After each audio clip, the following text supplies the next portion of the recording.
What's up guys, and welcome to this QPBL Week 8 Team Builder video. So this is my team. I'm gonna go through it real quick. Alakazam is my main sweeper for this game. Psychic, Shadow Ball, Dazzling Gleam, and Calm Mind. So Psychic is good against Garbodor, Hitmontop, and it's a neutral coverage against a lot of his team. Shadow Ball is good for Espeon and the Gourgeist. And Dazzling Gleam is good for Weavile and Garchomp, and well, it could be good against Hitmontop, but I don't really see myself using it. So the goal here with Inner Focus is that if I can actually predict a Fake Out, I can sponge it without actually being penalized on one turn. So that's the goal here. Because Sam likes to play without Mega Evolutions from the get-go, so if we both agree on one rule, like the no Mega on turn one, it can work. Usually we don't. It's like a league rule, but we can make some exceptions if both players agree on that. So the goal here with Inner Focus, as I said, is not to flinch and try to take my opponent off guard. So next one is Chansey the Wall. So Wish, Toxic, Stealth Rock, and Seismic Toss. Seismic Toss is basically just because I don't really need to protect. There's no real threat to my Chansey except for Hitmontop, because the rest of his team like really doesn't even 3-hit KO me. So like only Weavile could actually do more than half. And I think a Choice Banded or Life Orb Garbodor with the fighting move will really hurt my Chansey. But the rest of his team isn't a huge threat to my Chansey. So full HP, full defense. Well, not full HP, but 248 HP, full defense, and the rest in special defense. Stealth Rock is there to break some sashes, and it's actually a good move against Arcanine, Weavile, because they take 25%. So I really like this option here. Seismic Toss, as I said, just to attack his team without being stuck, because if I get down to the last Pokemon and all I have left is Chansey, I'm in deep trouble. However, if I'm stuck against Gourgeist, all I have to do is Wish, Toxic, Wish, Toxic, and then play with some moves and try to stall him out, because I don't see a rest Gourgeist coming. So yeah, that's pretty much it. Standard moveset for Chansey. Next one, Drogon the Kyurem Black. I really like this moveset. I'll explain it in depth.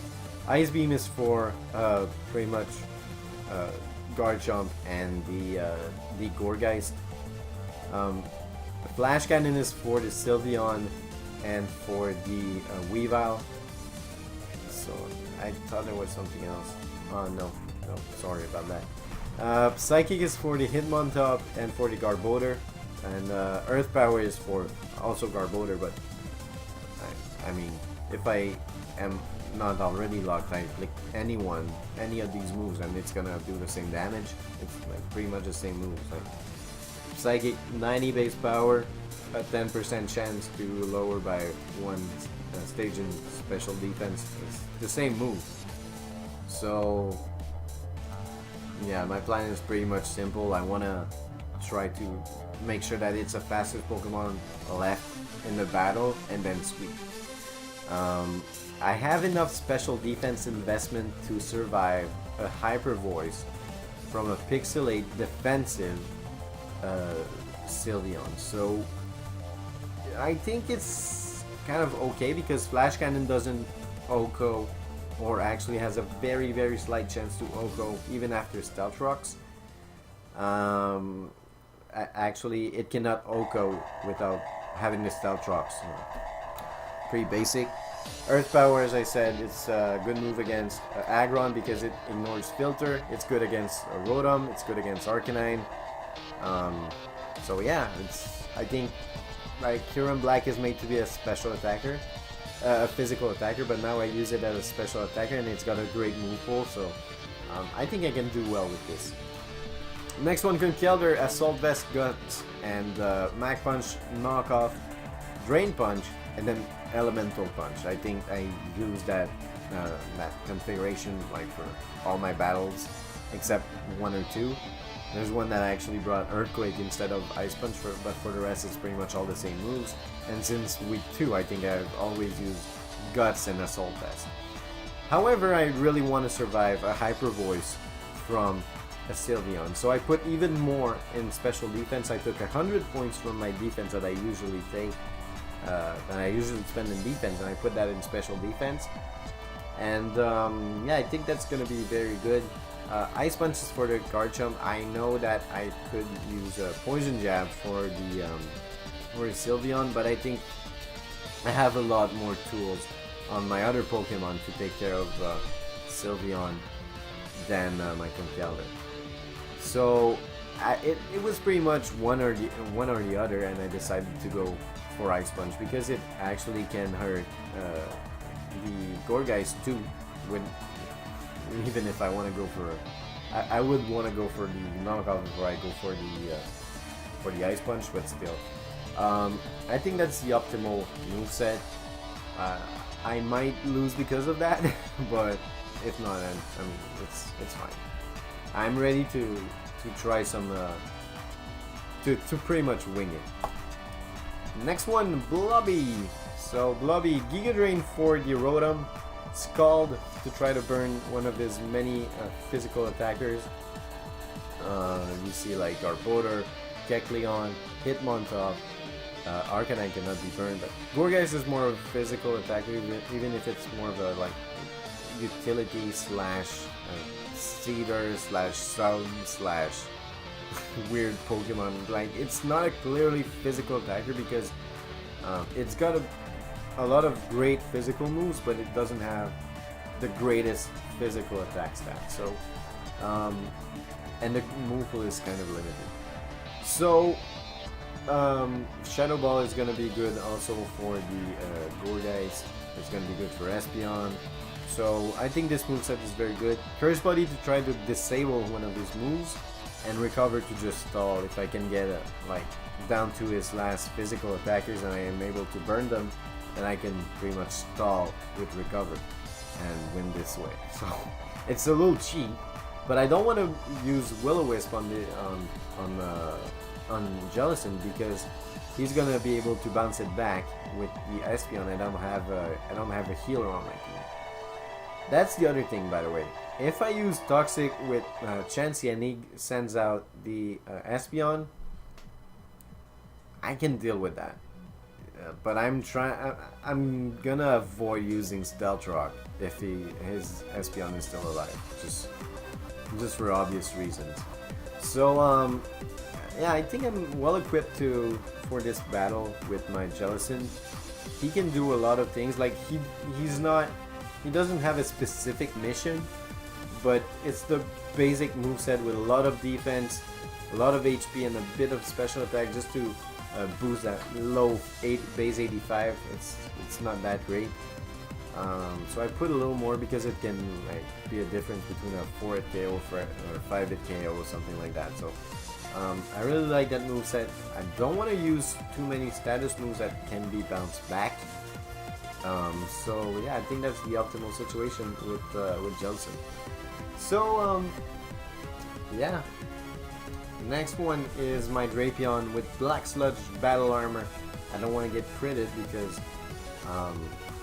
because it actually can come and like really ruin my plans because it doesn't have the greatest special defense. However, I spend a lot in this stat because with a okay HP, like it's not good, it's not bad, it's just like okay. Base 70 is standard.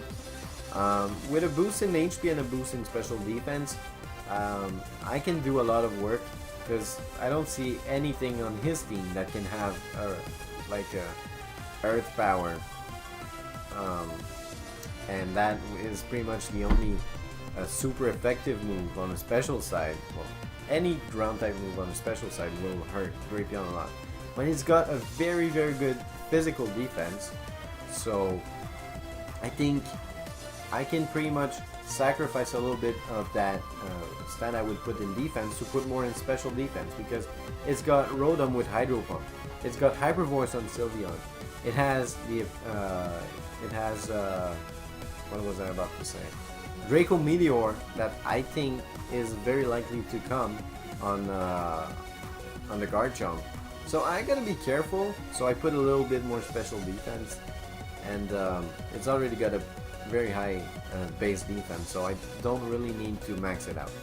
A little bit of attack. 148 is not just a little bit, it's actually decent.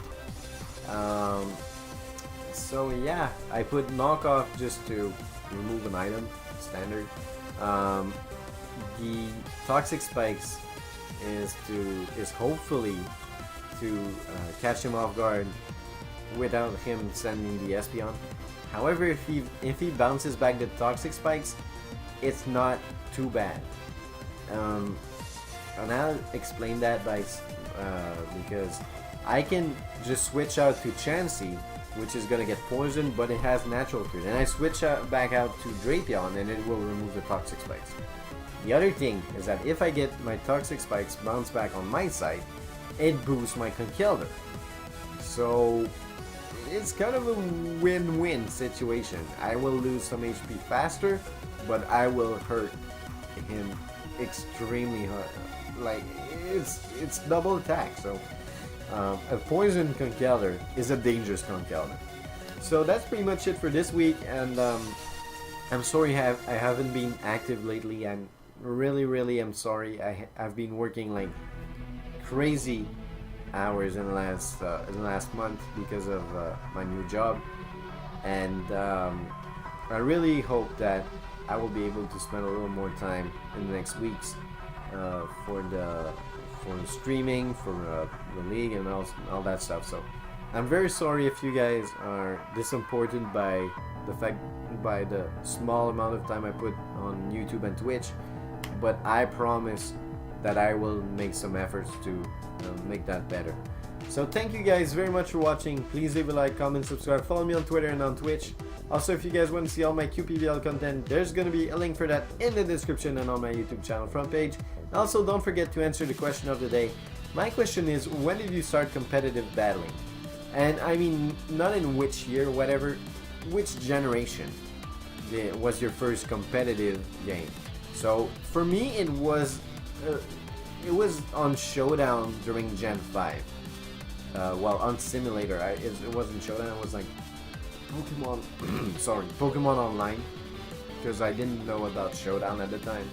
And then I switched over to Showdown, and really Gen 6 was my